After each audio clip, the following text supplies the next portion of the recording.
you got the day in the sun, and you can. And the way you get that is through self-care, intentional self-care. What can you do today, right now, to take care of yourself? And if you are lost and you're like, I have no freaking clue, Chris, I don't even know what I'm doing right now, that's okay. There's plenty of past episodes. I've got lots of lovely tips and tricks, a bunch of different weirdo things I've tried to try and learn how to take care of myself better. And that's my hope, is that you will do the same. Because something magical happens in the trying. Something magical happens. It switches your brain to believing it's a non-negotiable. I have time to do my yoga. I have time to take that walk. The laundry can wait. The spouse can wait. The chores can wait. The job can wait. What's important right now is me and taking care of myself and managing my emotions and being present with me and repairing some of these years of patternistic thinking of negativity.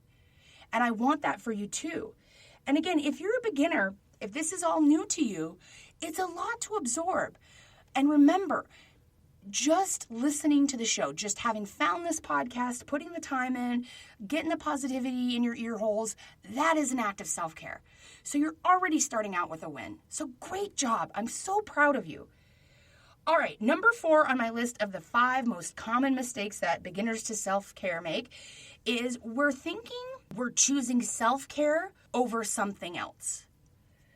This is really important. I think in the beginning, a lot of people who are new to self-care, who are like newly trying to manage themselves and be better to themselves, they really have this internal struggle with, yeah, but if I choose to do the self-care, Chris, I'm not spending time with my kids, or I'm not getting that work done, or I'm not doing my chores, my laundry, my dishes, whatever. I'm choosing self-care over something else. And this is so slight and so subtle, but it's so important that you understand this. This will be the game changer for any area of your life.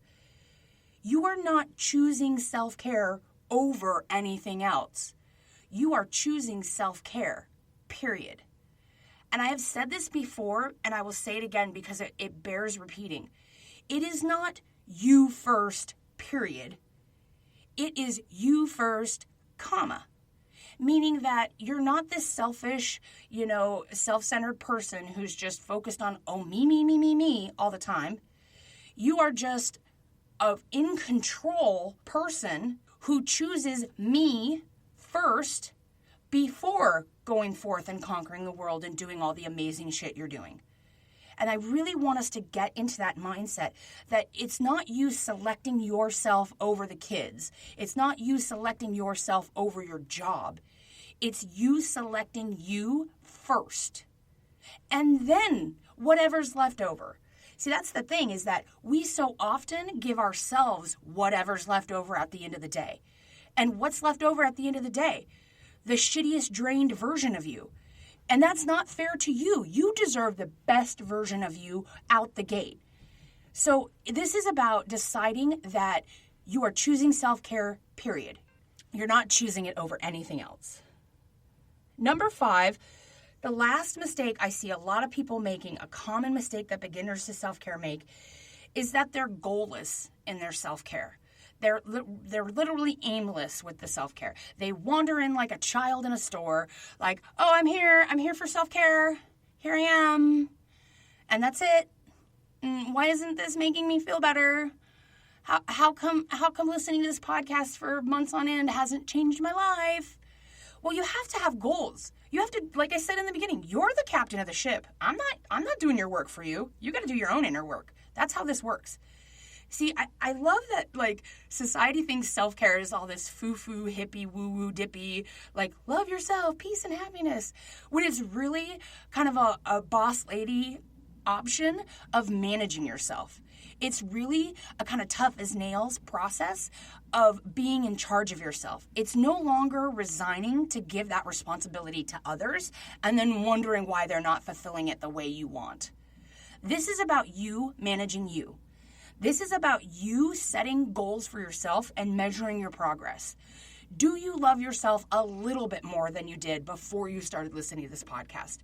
Are you starting to feel yourself relax a little bit in your perfectionistic thinking? Are you starting to realize that, hey, maybe I do deserve to be at the top of the list? You know, that's the most important thing you can do is to really start to get that. And in that, you start to go, well, let me see what I can do to measure that. How do I know if I'm feeling like I'm at the top of the list? Well, you got to set goals. You've got to have measurable, tangible evidence of your progress. And I think the best way you can do that is just to journal, is to just write down your feelings about your self-care journey and about how you've been taking care of yourself. You could even just start with the simplest journal prompt that is, I feel blank about myself, and then write about it. And if the first word is, I feel good about myself, great. Then you know to set that goal to feel better. Because the way we feel about ourselves is so incredibly important. I'm going to run over that list really quick. So the 5 most common mistakes that beginners to self-care make is 1, they vacillate between the highs and lows. 2, judging the progress or comparing to others. 3, believing we don't have enough time. 4, thinking that you're choosing self-care over something else. Number 5, aimless in our pursuit of self-care. Now, I did say at the beginning, I'm going to talk about how to spot these mistakes and how to work around them in a loving way. And this is real quick. I'm almost finished here. The best way that you can spot a mistake in self-care, or that you can spot an area that needs work, is that you come up against it and you feel resistance. So as you're listening to this podcast, if you go back and you decide to binge listen, or you find something else that speaks your language and that really helps motivate you to take better care of yourself, just start to see where the resistance is. Where do you start to I don't like that? Go straight towards that. That's how you spot your problem areas, your challenges.